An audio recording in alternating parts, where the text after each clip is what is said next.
Año 1992. La caída del campo socialista inspiraba la tesis sobre el fin de la historia.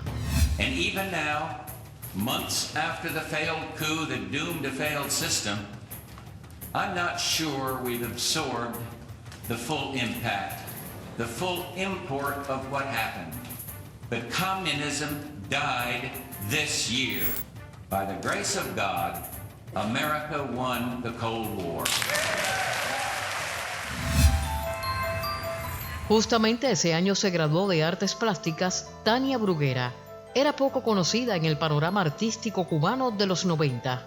Su desarrollo estuvo asociado a la idea de defender primero la condición artística de su obra. Sus performances, con un discurso crítico, le granjearon desde los 90 la atención de la sección de intereses de los Estados Unidos en Cuba. Bruguera fue seleccionada para una beca en el Instituto de Arte de Chicago en 1999. Bueno, a Tania Bruguera la conocí en el año 1999 en Chicago precisamente. Habíamos sido invitados por el Chicago Cultural Center y ella también había sido invitada por el Chicago Art Institute, que es una institución cultural muy importante en Chicago. Y los dos entramos en un programa de intercambio. Ellos se dieron cuenta rápidamente cuáles eran los intereses que tenía ella, que básicamente el interés fundamental que ella tiene es ser reconocida, ser famosa en el mundo entero a través de sus acciones conceptuales, y se dieron cuenta y empezaron a trabajarla muy finamente. Bruguera ascendió desde finales de los 90 a los principales espacios expositivos del arte político a nivel mundial. Sin embargo, en más de una ocasión han surgido opiniones sobre si el trabajo de Bruguera califica como arte. El 30 de diciembre de 2014, Gerardo Mosquera señala: el performance fue arte debido a su estructura simbólica y por haber sido catalogado como tal y producirse en un marco artístico. Al mismo tiempo, fue una acción política radical en Cuba. El susurro de Tatlin, número 6, versión de La Habana. Diario El Comercio. El 6 de enero de 2015, Ivonne Guzmán publicó: pero a decir de Ana Fernández, artista visual ecuatoriana y directora del Centro Cultural Metropolitano, la acción de la performer cubana también podría ser una estrategia para llamar la atención. Tiene un afán de ser publicitada. Yo creo que la capacidad comunicativa de su trabajo en tanto arte se ha resentido como consecuencia de un incremento, pudiéramos decir, de acciones que difícilmente podrían calificar como artísticas. Este tipo de actividad que Tania realiza parece menos ligada a una acción artística performática y más ligada a hechos, a actitudes más hipercríticas, más politizadas. La CIA y la Guerra Fría Cultural, de Frances Storm Saunders, explica cómo obró el gobierno de Estados Unidos desde la cultura en la confrontación con el bloque socialista. Yo diría que hay una exacerbación de la expresión artística para provocar en el campo político. El realismo socialista soviético creó un arsenal que Washington ha sabido emplear: el arte político, el vehículo, la construcción de figuras cuyo arte pudiera servir como agente de cambio frente a un poder, el socialista. Necesitan entonces fabricar esos líderes, necesitan formarlos, necesitan promoverlos, y para poder hacerlo han tenido que implementar planes, estrategias a largo, a mediano y corto plazo para poder contar con esos líderes en el país. Para eso se han implementado planes de becas, por ejemplo, de formación de líderes en el exterior, donde se han utilizado instituciones, ONG, universidades, planes de liderazgo que han estado acompañados además de un fuerte financiamiento de un grupo de organizaciones que sirven de fachada a la CIA. Hay muchas vías de financiamiento y es una ingenuidad pensar que la Agencia Central de Inteligencia, la CIA o cualquier otra agencia norteamericana va a entregar un cheque al portador. Ni siquiera lo hace el Departamento de Estado. Hay muchas maneras hoy de desmascarar los financiamientos, a través de instituciones privadas, a través de fundaciones, a través de sistemas de crowdfunding, a través de privados que entregan determinada cantidad de montos. El arte político parece ser un producto de laboratorio que busca generar emociones polarizadas y alto impacto psicológico. Ellos necesitaban sobre todo cambiar la manera de pensar de los cubanos. Necesitaban construir en Cuba una masa crítica de personas que no creyeran en la revolución. Y nada más valioso que el arte, nada más valioso que la cultura, para poder cambiar los valores. Lo malo es cuando tú utilizas ese arte con propósito de subversión, con propósito de influir en la gente, cuando tú te aprovechas de los mismos elementos que el arte te brinda para tú cambiar la manera de pensar de la gente, para tú vender los valores del capitalismo, para tú vender valores que son ajenos a los mismos procesos revolucionarios, pues entonces ahí estamos hablando de un arte que es político pero es reaccionario. El performance, por sus características, se ha utilizado en función del arte político. Un performance se puede usar para muchas cosas y lo que revela es cuáles son las ideas, cuál es la postura ante la vida, ante el mundo, ante la sociedad que tiene el artista que lo está ejecutando. Es una forma de arte conceptual, transgresor, contestatario a veces o muchas veces, que involucra mucho el cuerpo del artista que lo ejecuta. Hay un grupo de personas que lo ven dentro del territorio de las artes visuales y creen que surgió o lo practican para un poco salir de los marcos institucionales o de los marcos tradicionales de las galerías, los museos, los lugares más, vamos a decir, convencionalmente ligados al arte. ¿Qué mejor performance para Tania Bruguera que una escena llena de jóvenes? Así habló la propia Bruguera en entrevista concedida el 2 de diciembre de 2020 a Periodismo de Barrio, plataforma digital financiada por la Fundación Open Society. Esta última con presencia aprobada en programas de subversión en varios países.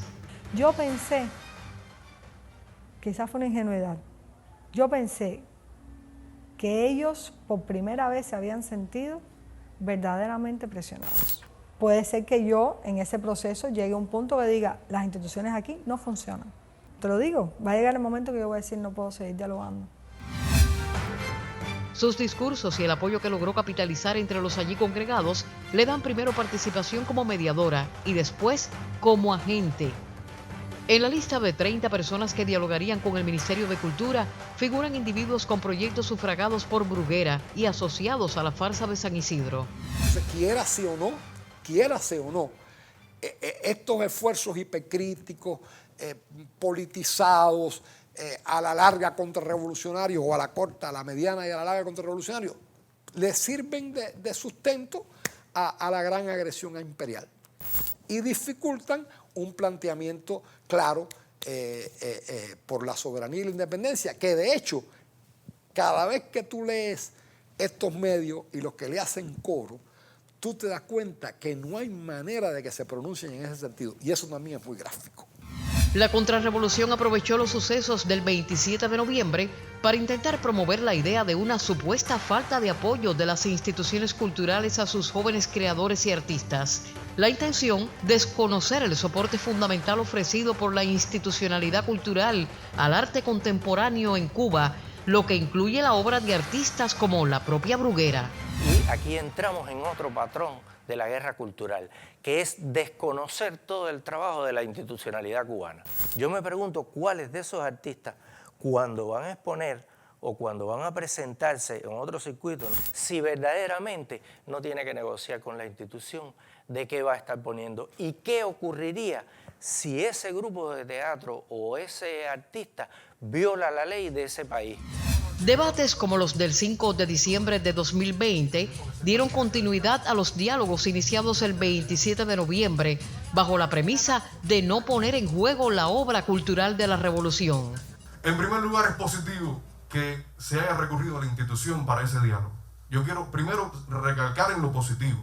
Significa que hay un interlocutor válido, que cualquier joven de esos que estaba ahí fuera del Ministerio de Cultura entendía que si en algún lugar se podía obtener un diálogo, se podía empezar a hablar sobre estos asuntos, era en el Ministerio de Cultura. Todos los que tratamos de ser parte del mundo artístico sabemos lo crítico que es muchas veces el cine, que es muchas veces las artes plásticas, muchas veces el teatro, y no pasa nada. O sea, tampoco nos dejemos arrastrar en esa imagen falseada de que la institución no sabe dialogar con el pensamiento crítico. Sí dialoga y sí lo apoya. Yo creo que el problema es que se nos mezcló una cosa con la otra. Y en una coyuntura verdaderamente siniestra, perversa. Como dice Fernando, como dijo Alpidio, Trump está terminando su mandato y la gusanera, el núcleo duro fascista de Miami, con todas sus ramificaciones, no quieren que la política hacia Cuba cambie. Revolución no es gobierno, no es una institución estatal. Una institución estatal se puede equivocar, la revolución no puede equivocarse.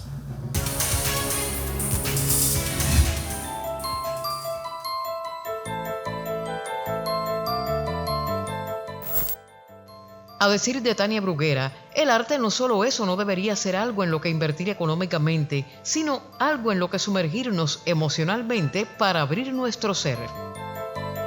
Sin embargo, Bruguera no ha dudado en vender hasta el performance El Susurro de Tátil número 6. Lo que en su momento fue presentado como una obra de arte cívico, terminó reducido a una mercancía comprada por el Museo Guggenheim de Nueva York. Si sé que de pronto voy a tener la atención internacional sobre mi persona, pues entonces, bueno, a lo mejor me nombro el rey de los poetas o el gran censurado, depende qué es lo que más me convenga para llamar la atención en el escenario donde me van a promocionar, porque hay un acto de promoción.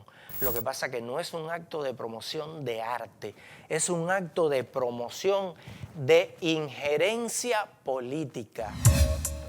Con toda intención, sus iniciativas aparecen en contextos políticos específicos y ahí está la esencia de su estrategia de promoción. ¿De qué trata la propuesta que quieres hacer? El llamado es para que los cubanos en todas partes del mundo, no importa dónde estén, salgan a esa plaza, salgan a la calle y se manifiesten. Ser esto explícito es salir a la calle y ganar ese terreno.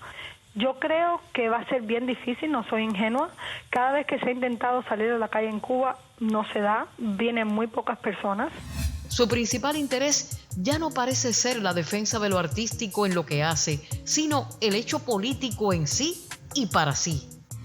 Al unir la narrativa de la conceptualización con la narrativa de la guerra cultural, empiezas a disfrazar de arte acciones que son pura provocación. Todo este esfuerzo por mantener supuestamente ese espíritu vivo en las redes y en la prensa, lo mismo de parte del llamado Movimiento San Isidro, que de la propia Tania, que de otros, también puede tener un sentido de marketing. O sea, también seguramente puede servir para vender después mejor una obra o para vender un libro, ¿no? Siguiendo el rastro del dinero aparecen los vínculos entre Bruguera y Larisa Diversén, abogada cubana radicada en Estados Unidos y directora ejecutiva de Cubalex. Y presentar a Larisa, que la conocen muchos activistas en Cuba, es como la madrina legal de los activistas, la persona donde uno va corriendo cada vez que le pasa algo legal para que lo asesore. Pero, ¿qué es Cubalex? Una supuesta organización sin fines de lucro que desde Estados Unidos brinda asesoría legal a contrarrevolucionarios que residen en la isla. Sin embargo, existen pruebas del financiamiento que Cubalex ha recibido de la Fundación Nacional para la Democracia, NED, por sus siglas en inglés. Hay una larga historia de lo que es la NED y cuándo se instala, y que es una institución bipartidista, o sea, se establece de manera con un consenso de las cúpulas de ambos partidos y se ha usado de esa manera. Los propios arquitectos de la NED decían que les permite hacer abiertamente lo que antes la CIA hacía clandestinamente. En 2019, Miriam Comblit, directora del Programa de América Latina y el Caribe de la NED, moderó un panel titulado 60 años de comunismo en Cuba, durante la 23ª conferencia Forum 2000 en República Checa. Entre los participantes estaban Bruguera y conocidos operadores de la política anticubana como Rosa María Payá y Alexander Otaola. Precisamente Otaola, a raíz de los sucesos frente al Ministerio de Cultura el 27 de noviembre de 2020, acusa a Bruguera de romper el guión al que se había comprometido en aquella reunión en República Checa. Y se vio que uno de los compromisos de ustedes fue dispersar la manifestación. Ustedes se comprometieron a mandar a todo el mundo para su casa. Eso no está bien. Eso no es lo que hay que hacer, Tania Bruguera, y tú lo sabes. Los vínculos de Bruguera incluyen a la contrarrevolucionaria Ana Olema, es alumna de Tania e ideóloga y financista de las acciones de profanación contra los bustos de José Martí. También a Luis Manuel Otero Alcántara, aliado en acciones con propósitos subversivos. Bruguera no ha dejado de gestar acciones de desobediencia civil en Cuba. A través de WhatsApp, centraliza iniciativas como marcar billetes en circulación y propuestas de performance en sitios públicos, tomando como referencia acciones similares ejecutadas contra el campo socialista en la década de los 80. La intención es conquistar el espacio simbólico contra la institucionalidad del país.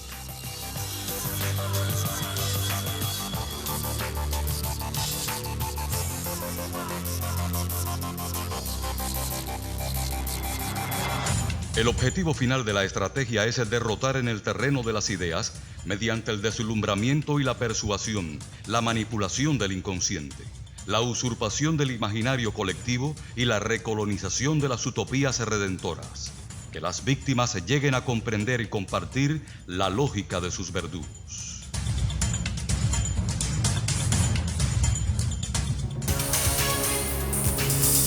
Ahora, la soberanía, como bien decía Mark, que totalmente de acuerdo, tiene que ser el límite. Las conquistas sociales tienen que ser el límite. Los derechos constitucionales, que el 80 y pico % de los cubanos votamos, tienen que ser un límite. Porque no puede ser que por tu derecho se vulnere de la mayoría. Y creo que la tradición y la historia es algo vivo y que todos estamos construyendo todo el tiempo. Que seamos herederos de una tradición muy fuerte, y donde los límites están bien puestos, donde todo el mundo sabe hasta dónde se puede llegar, porque muchas personas han derramado sangre por esto. Nosotros también somos dueños de esa tradición y como jóvenes tenemos derecho a construirla y a seguir fortaleciendo las bases de lo que otra gente heredará y también será dueño.